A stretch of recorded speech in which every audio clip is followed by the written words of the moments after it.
تو ہم انتظار کرتے ہیں کہ مغرب کے بعد لائٹ کب جائے گی، اور فلاں دکاندار کے پاس لائٹ کا انتظام نہیں ہے، جب وہ موم بتی جلائے گا اس وقت جاتے ہیں، اے لیجئے نا یہ 100 روپے کا سامان دے دیجیے۔ وہ بیچارہ موم بتی ٹھیک سے دیکھ نہیں پاتا ہے، رکھ لیتا ہے، یہ مسکراتے ہوئے ہاتھ چلا دیا، چلا دیا، بہت خوش، دھوکہ دے کر کے کیا کرتا ہے، چل گئے، چلا دیا۔ ایک نبی کا دیوانہ کبھی ایسی حرکت نہیں کر سکتا ہے کہ ایمان گھٹتا اور بڑھتا۔ علماء اسٹیج پر ایمان گھٹتا بڑھتا ہے، اس کی ایک مثال میں آپ کو دوں، ایمان گھٹنے بڑھنے کی۔ ایک آدمی مسجد میں گیا، وضو خانے میں موبائل مل گیا، وضو خانے میں تو وہ موبائل اٹھاتا ہے، حضرت مولانا کی خدمت میں پہنچتا ہے، حضرت یہ موبائل ہے، اعلان کر دیجئے، جس نمازی کا ہے وہ لے لے۔ مسجد سے باہر نکلا، باہر میں اسے 50 روپے کا نوٹ راستے میں کہیں نظر آ گیا، 50 روپے کا نوٹ۔ تو وہ کیا کرتا ہے، پہلے ادھر دیکھتا ہے، پھر ادھر دیکھتا ہے، اس کے بعد آہستہ سے اس کے اوپر اپنا پیر رکھ دیتا ہے، اور پھر دیکھ لیتا ہے کوئی نہیں دیکھ رہا تو آہستہ سے نکال کر کے اٹھا کر کے جیب میں ڈال لیتا ہے۔ پیسہ کتنا ہے، 50 روپے، اور مسجد کے اندر موبائل تھا 5000 کا، 10,000 کا۔ لیکن جب مسجد میں وہ داخل ہوا تو اس کا ایمان کا گراف بہت بڑا ہوا۔ اس نے کہا، اس کے دل نے کہا کہ یہ جگہ چوری کی نہیں ہے، یہ چوری کی جگہ نہیں ہے، وہاں ایمان اس کا بڑھا ہوا تھا۔ اس نے 10,000 کا موبائل حضرت کو دے دیا، حضرت اعلان فرما دیجئے۔ باہر نکلا تو 10 روپے اور 20 روپے اور 50 روپے میں اس نے ایمان کا سودا کر لیا اور آہستہ سے جیب میں ڈال لیا۔ اللہ، ایک محمد رسول اللہ صلی اللہ علیہ وسلم کا دیوانہ کبھی ایسا نہیں کر سکتا ہے۔ آج اگر ہمارے پاس 100 روپے ہو، اتفاق سے وہ نوٹ پھٹا ہوا، تو ہم انتظار کرتے ہیں کہ مغرب کے بعد لائٹ کب جائے گی، اور فلاں دکاندار کے پاس لائٹ کا انتظام نہیں ہے، جب وہ موم بتی جلائے گا اس وقت جاتے ہیں، اے لیجئے نا یہ 100 روپے کا سامان دے دیجیے۔ وہ بیچارہ موم بتی ٹھیک سے دیکھ نہیں پاتا ہے، رکھ لیتا ہے، یہ مسکراتے ہوئے ہاتھ چلا دیا، چلا دیا، بہت خوش، دھوکہ دے کر کے کیا کرتا ہے، چل گئے، چلا دیا۔ ایک نبی کا دیوانہ کبھی ایسی حرکت نہیں کر سکتا ہے۔ مشہور ہے، ایک صحابی رسول صلی اللہ علیہ وسلم مدینے کے بازار میں گیہوں فروخت فرما رہے تھے، گیہوں، پیارے آقا صلی اللہ علیہ وسلم ادھر سے گزر رہے تھے، آقا نے اپنا دست مبارک اس کے ڈھیر پہ اندر ڈالا تو دیکھا کہ اندر نمی ہے، باہر نہیں، اندر نمی ہے۔ پیارے آقا صلی اللہ علیہ وسلم نے صحابی رسول سے پوچھا کہ کیا بات ہے، یہ تو کیا ہے، اندر نمی ہے باہر سوکھا ہوا ہے، معاملہ کیا ہے؟ صحابی رسول نے عرض کیا، اللہ کے رسول کچھ بھی رہے، اے اللہ کے رسول رات میں جو ہے اس ڈھیر کے اوپر اوس پڑا ہے، میں نے اتنا کیا کہ اس کو پلٹ دیا، اوس والے کو نیچے کر دیا اور نیچے والے کو اوپر کر دیا۔ پیارے آقا صلی اللہ علیہ وسلم نے فرمایا یہ بھی دھوکہ ہے،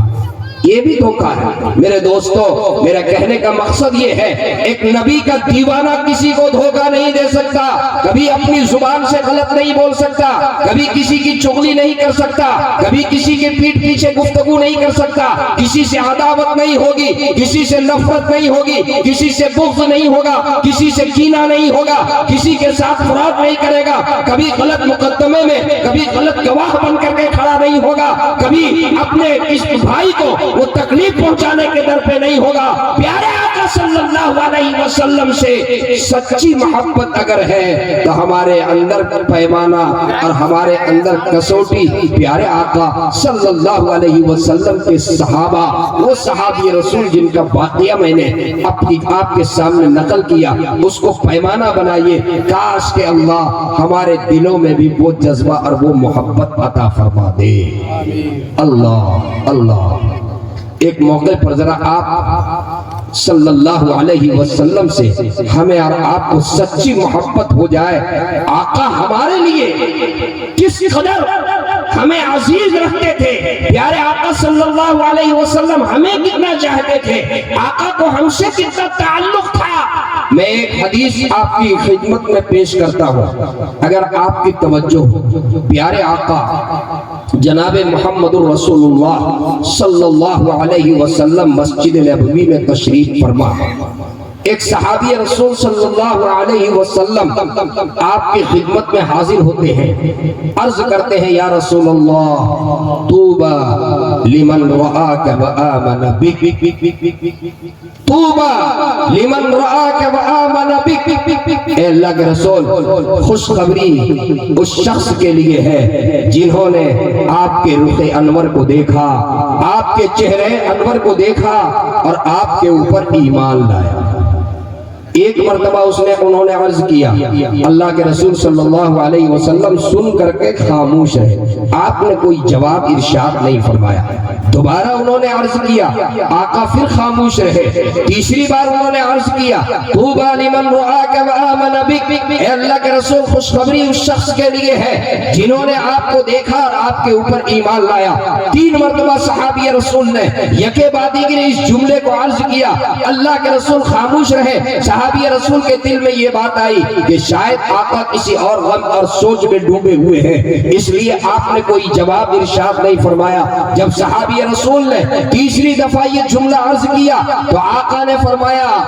توبہ ثم توبہ ثم توبہ من لم یرانی وآمن بی۔ ارے تم نے کیا کہا، تم نے کیا کہا؟ وہ صحابی رسول کیا کہہ رہے تھے، پہلے میں وہ آپ کو سمجھاؤں۔ صحابی رسول کہنا کیا چاہتے تھے؟ صحابی رسول یہ کہنا چاہتے تھے کہ اللہ کے رسول جس نے آپ کے چہرے انور کو دیکھا، آپ کے رخ انور کو دیکھا، آپ کے رخ زیبا کو دیکھا، آپ کی صحبت پائی، آپ کا زمانہ پایا، آپ کی مجلس میں بیٹھنے کی سعادت جنہیں حاصل ہوئی، اے اللہ کے رسول وہ نہایت خوش نصیب ہے۔ بات بھی صحیح ہے، علماء سے پوچھ لیجئے جنہوں نے آپ کو ایمان کی حالت میں دیکھا، جنہوں نے آپ کے چہرے انور کا دیدار کیا، آپ کی مجلس، آپ کی صحبت جنہیں حاصل ہوئی، وہ صحابہ کرام رضوان اللہ تعالی علیہ مجمعین، ساری دنیا کے ابطال، ساری دنیا کے قطب اور ساری دنیا کے ولی مل کر کے ایک ادنا درجہ کے صحابی کے مقام کو حاصل نہیں کر سکتے۔ تو صحابی رسول تو یہی بات کہہ رہے تھے کہ اللہ کے رسول جس نے آپ کے چہرے انور کو دیکھا وہ خوش نصیب ہے۔ آقا نے فرمایا کہ تم نے کیا کہا، طوبى لمن رآك وآمن بك۔ آقا نے فرمایا سنو، طوبى ثم طوبى ثم طوبى ثم طوبى، تین مرتبہ آقا نے یہ لفظ دہرایا، خوشخبری خوشخبری خوشخبری اس شخص کے لیے ہے من لم یرانی، جنہوں نے مجھے نہیں دیکھا، وآمن بی، اور میرے اوپر ایمان لائے۔ اللہ اللہ اللہ، ذرا مچل جائیے، ایک نبی کا دیوانہ، آقا کتنی بڑی اعزاز، کتنی بڑی سند، کتنی بڑی سرٹیفکیٹ، قیامت تک آنے والے اپنے دیوانوں کو، قیامت تک آنے والے اپنے چاہنے والوں کو، قیامت تک آنے والے اپنے جانشینوں کو آقا کتنی بڑی اعزاز نواز رہے ہیں۔ جس نے مجھے نہیں دیکھا، جو مجھے نہیں دیکھیں گے، میرے بعد آئیں گے، 100 سال بعد، 200 سال بعد، 1400 سال بعد آئیں گے اور وہ میرے اوپر ایمان لائیں گے، میری سنت کے اوپر مر مٹیں گے، میرے حکم کے اوپر چلیں گے، میری اتباع کریں گے، میرے دیوانے ہوں گے، میرے ایک ایک سنت کو وہ اپنے ہاتھ سے مضبوطی کے ساتھ تھام لیں گے۔ اللہ کے حبیب فرماتے ہیں اس کے لیے خوشخبری، اس کے لیے خوشخبری، اس کے لیے خوشخبری، اس کے لیے خوشخبری۔ اے میرے نوجوان دوستو، اے میرے نوجوان دوستو، میں آپ کو یہ پیغام دینا چاہوں گا، آج ذرا اپنے گریبان پر جھانک کر کے دیکھیے، ہر آدمی اپنا محاسبہ کرے۔ آج بیماری ہمارے معاشرے کی یہ ہے کہ ہم اپنا محاسبہ نہیں، دوسرے کا محاسبہ زیادہ کرتے ہیں۔ اپنے گریبان میں جھانک کر نہیں دیکھتے، دوسرے کا زیادہ دیکھتے ہیں، وہ کیا کر رہا ہے۔ اپنا محاسبہ کریں، دوسرے کا محاسبہ کرنے کا حق ہمیں اور آپ کو نہیں ہے۔ ہم اپنا محاسبہ کر کے دیکھیں، ہر آدمی گریبان میں جھانک کر کے دیکھیں۔ میں بڑی ذمہ داری سے یہ کہتا ہوں، صرف میں آپ کے سامنے آپ کی تعریف کر کے چلا جاؤں تو یہ جلسے کا حق نہیں ہوگا، یہ میرے آنے کا حق ادا نہیں ہوگا، یہ علماء کی آمد کا حق ادا نہیں ہوگا۔ میں بڑی ذمہ داری سے کہتا ہوں، آج جو ہمارا معاشرہ ہے، آج جو ہمارا سماج ہے، کون سی ایسی برائی ہے، کون سی ایسی خرافات ہے، کون سا ایسا گناہ ہے، کون سا ایسا جرم ہے جس کا مرتکب آج ہمارا نوجوان نہیں ہے؟ ہم جھوٹ نہیں بولتے، آج ہم جھوٹ بول رہے ہیں، آج ہم دھوکہ دے رہے ہیں، جھوٹ ہمارے اندر، فراڈ ہمارے اندر، ہم چوری بھی کرتے ہیں، ہم شراب بھی پیتے ہیں، ہم جوا بھی کھیلتے ہیں، ہم عیاشی بھی کرتے ہیں، ہم بدکاری بھی کرتے ہیں، ہماری نگاہیں غلط ہیں، ہماری زبان میں غلط بول ہے، ہم اپنے کانوں سے گانا بجانا سنتے ہیں۔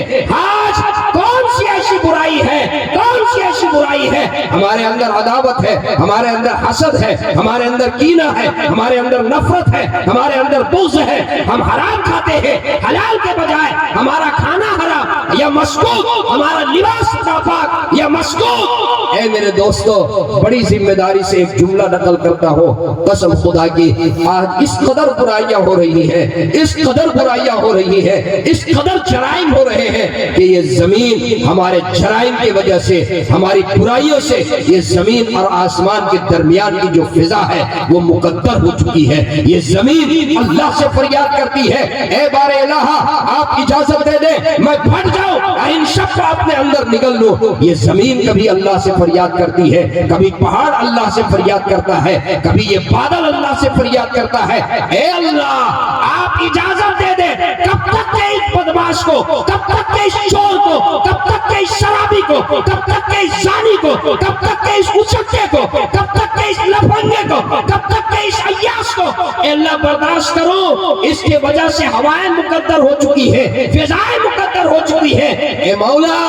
آپ اجازت دے دیجئے، آگ بن کر کے برس جاؤ، پتھر برسا دو، سب کو برباد کر دو، سب کو ہلاک کر دو، سب کو تباہ کر دو۔ لیکن وہ اللہ جو ارحم الراحمین ہے، اکرم الاکرمین ہے، وہ رحمان ہے، وہ رحیم ہے، وہ کریم ہے، وہ اللہ جو مہربان ہے، وہ اللہ جو شفیق ہے، وہ اللہ جس نے ہمیں اپنے ہاتھوں سے بنایا۔ اللہ اللہ ہمیں اپنے ہاتھوں سے اس لیے نہیں بنایا، اللہ ہرگز نہیں چاہتا کہ میرے بندے تباہ ہو جائیں، میرے بندے ہلاک ہو جائیں، میرے بندے برباد ہو جائیں۔ میں مثال دے کر بتایا کرتا ہوں کہ ایک مالی جو اپنے ہاتھ سے پھول کی باغے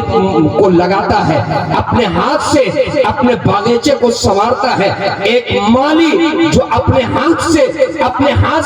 پھول کی ایک ایک کلی کو نکھارتا ہے، اس مالی کے سامنے اگر کوئی پھول کی ایک پتی کو توڑ دے تو مالی کو غصہ آ جاتا ہے، جلال آ جاتا ہے۔ اور ایک کمہار جو مٹی کا برتن بناتا ہے، اس کے بنائے ہوئے برتن کو اگر کوئی ایک برتن کو توڑ دے تو اس کو جلال آ جاتا ہے۔ اس کو یہ منظور نہیں کہ میرے بنائے ہوئے برتن کو کوئی توڑ دے، اس مالی کو یہ منظور نہیں کہ میرے پھول کی ایک پتی کو کوئی بگاڑ دے۔ وہ اللہ جو ہمارا خالق ہے، وہ اللہ جس نے ہمیں پیدا کیا، وہ اللہ جس نے ہمیں وجود بخشا، وہ اللہ ہرگز نہیں چاہتا میرے بندے تباہ ہو جائیں، میرے بندے برباد ہو جائیں۔ جب یہ زمین اللہ سے فریاد کرتی ہے، جب یہ آسمان اللہ سے فریاد کرتا ہے، یہ بادل اللہ سے فریاد کرتا ہے، اللہ رب العزت کی طرف سے جواب ملتا ہے، ابھی نہیں، ابھی مجھے اپنے بندوں کے توبے کا انتظار ہے،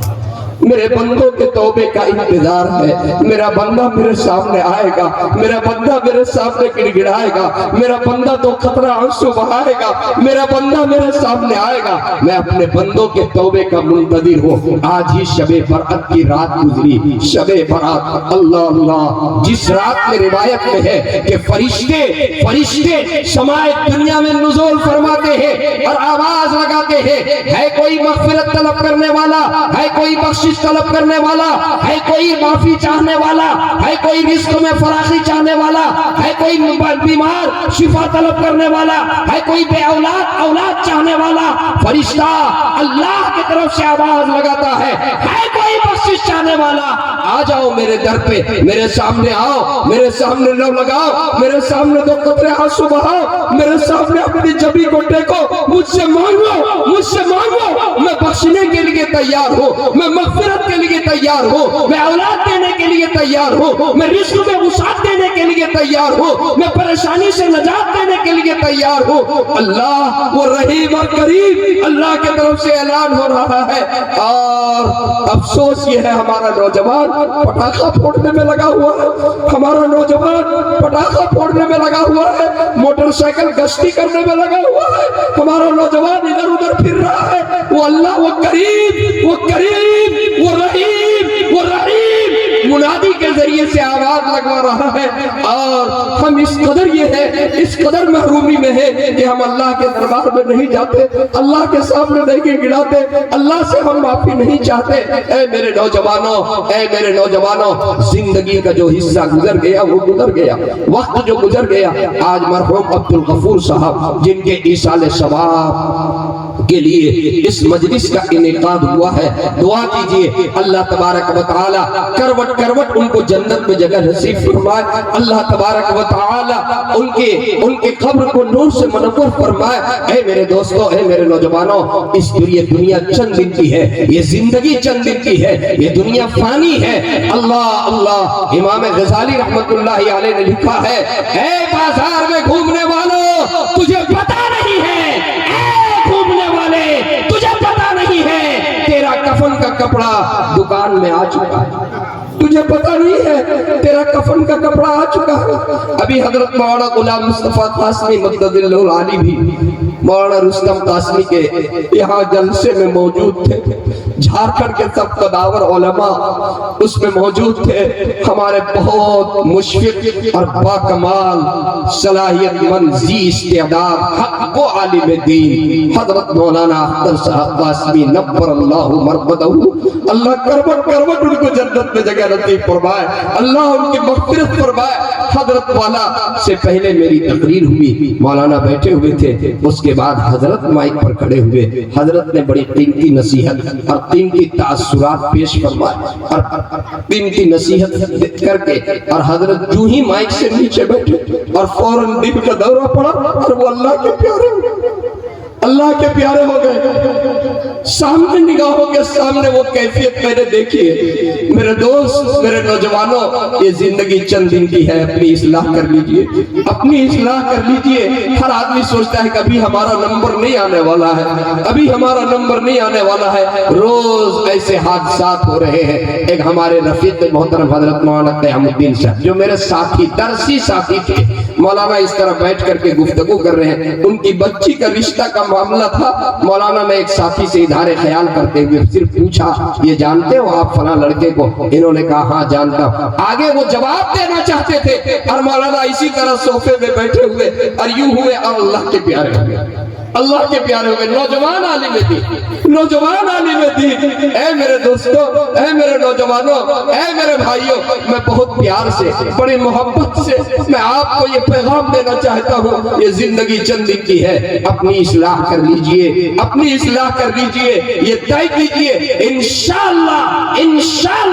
آج سے جو ہے انشاءاللہ ہم سنت کے مطابق زندگی گزاریں گے۔ یہ طے کیجئے کہ نمازوں کا اہتمام کریں گے۔ اب رمضان المبارک کا مہینہ آ رہا ہے، یہ طے کیجئے ہم رمضان کے روزے بھی رکھیں گے، تراویح کا بھی اہتمام کریں گے، اعتکاف میں بھی بیٹھیں گے، شب قدر کو بھی تلاش کریں گے۔ اے میرے نوجوان دوستو، اے میرے نوجوانوں، اگر ہم نے طے کر لیا، میں بڑی ذمہ داری سے کہتا ہوں، سماج میں تین طرح کے لوگ ہوتے ہیں، ایک عمر دراز جو ہمارے بوڑھے بزرگ لوگ ہیں، دوسرے نوجوان ہیں اور تیسرے بچے ہیں۔ میں بڑی ذمہ داری سے ایک بات کہتا ہوں، قسم خدا کی کسی بھی سماج میں جب بھی انقلاب آیا ہے تو نوجوانوں کے ذریعے سے آیا ہے۔ اے نوجوانوں، تم کھڑے ہو جاؤ، انشاءاللہ ہمارے سماج کے اندر انقلاب آ جائے گا۔ نوجوانوں آپ طے کرو کہ انشاءاللہ آج کے اس منچ سے، اس اسٹیج سے جو بات کہی جائے گی انشاءاللہ سب عمل کریں گے انشاءاللہ۔ چونکہ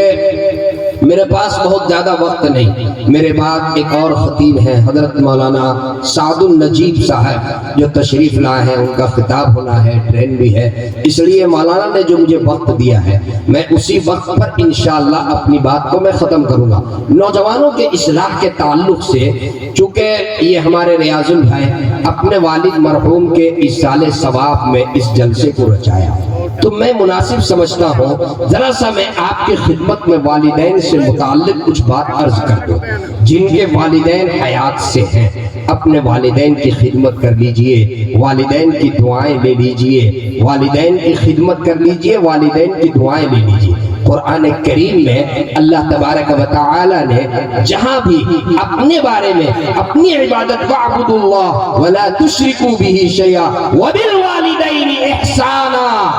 اللہ تبارک و تعالی نے والدین کے ساتھ حسن سلوک کا معاملہ کرو، اللہ نے ایک جگہ نہیں متعدد جگہ اللہ تبارک و تعالی نے ارشاد فرمایا والدین کے ساتھ حسن سلوک کرو، والدین کے ساتھ حسن سلوک کرو۔ اللہ اللہ، ایک صحابی رسول صلی اللہ علیہ وسلم اپنی بوڑھی ماں جو آنکھوں سے نابینا ہے، پاؤں سے اپاہج ہے، اللہ اللہ، اپنی بوڑھی ماں جو چلنے پھرنے کے لائق نہیں ہے، انہیں اپنے کاندھے پہ بٹھاتے ہیں صحابی رسول، اور اسے لے کر کے اور عمرے کے لیے تشریف لے جاتے ہیں۔ اللہ اللہ، بیت اللہ شریف کا طواف کراتے ہیں، ایک طواف، دوسرا طواف، تیسرا طواف، چوتھا طواف، پانچواں، چھٹا، ساتواں طواف جو ہی مکمل ہوتا ہے، حضرت عمر رضی اللہ تعالیٰ عنہ سے ملاقات ہو جاتی ہے۔ وہ صحابی رسول عرض کرتے